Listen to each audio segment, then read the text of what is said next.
Hi guys, the pro-Tory, pro-Brexit Express newspaper spoke to a fisherman who voted to leave and asked him on the third anniversary what his opinion was on how the adventure was actually going. Now, it must be remembered that fishing as an industry and the fishing communities were put front and centre during the Brexit negotiations in 2020. The sector is about as large as the lawnmower industry, which confused the European Union. Why invest so much political capital in such a small section of the economy? Well, Brexiteers used fishermen and fisherwomen as a tool. Here the man talks about broken promises. Have a listen. Well, we thought we was going to get our quotas back, which we have got some back, and a future for our young people and industry and infrastructure and factories, and to do our own produce and bring income into the country for the United Kingdom. And also that we was made promises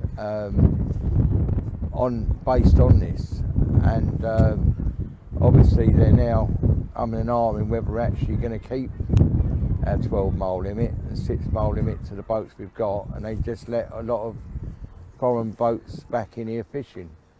So it's actually damaged the infrastructure of the industry, where we'd be having, new boats and bits and pieces. They're all a bit nervous about it now, what could happen, especially with the report in the Fishing News this week saying that, it could end in a few years and they've all got access again.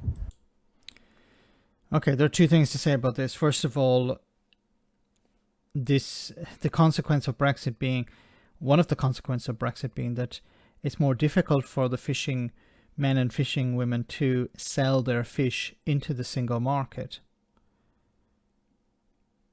It's difficult. In some cases, it's practically impossible. This is a problem of Brexit. This was something that was completely ignored in the run-up to 2016.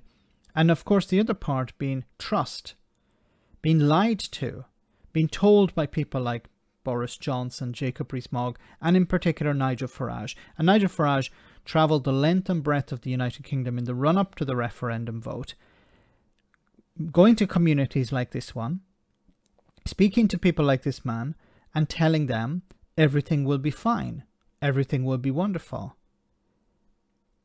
You had somebody, and this really confuses me, you have somebody from the City of London, somebody from the London elite, coming up to a fishing community far away with no connections to the fishing community at all, or fishing, and explaining to people who have been doing this work for generations, I know it better than anyone else.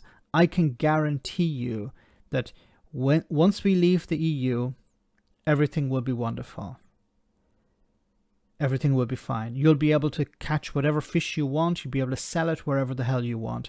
And remember that the EU need us more than we need them.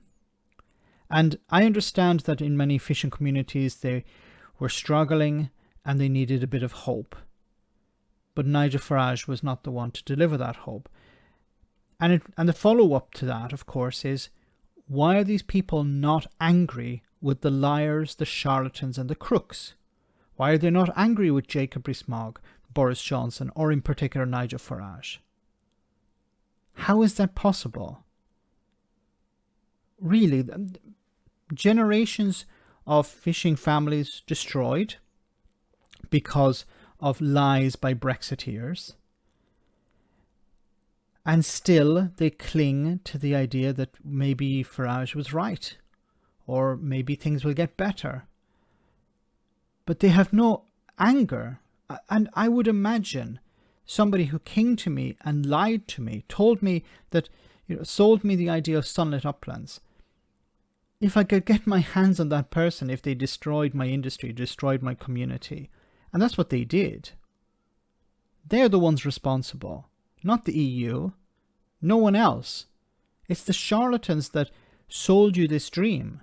They're the ones who have to be held to account. And there isn't even any anger. It really confuses me. Maybe more and more families will end up closing down. They'll end up abandoning the fishing community, the fishing industry, getting into other jobs. and these things will disappear. But the anger, will it come back? Will there be actual anger for people like Jacob Rees-Mogg and Boris Johnson and of course Nigel Farage? I fear there will be none.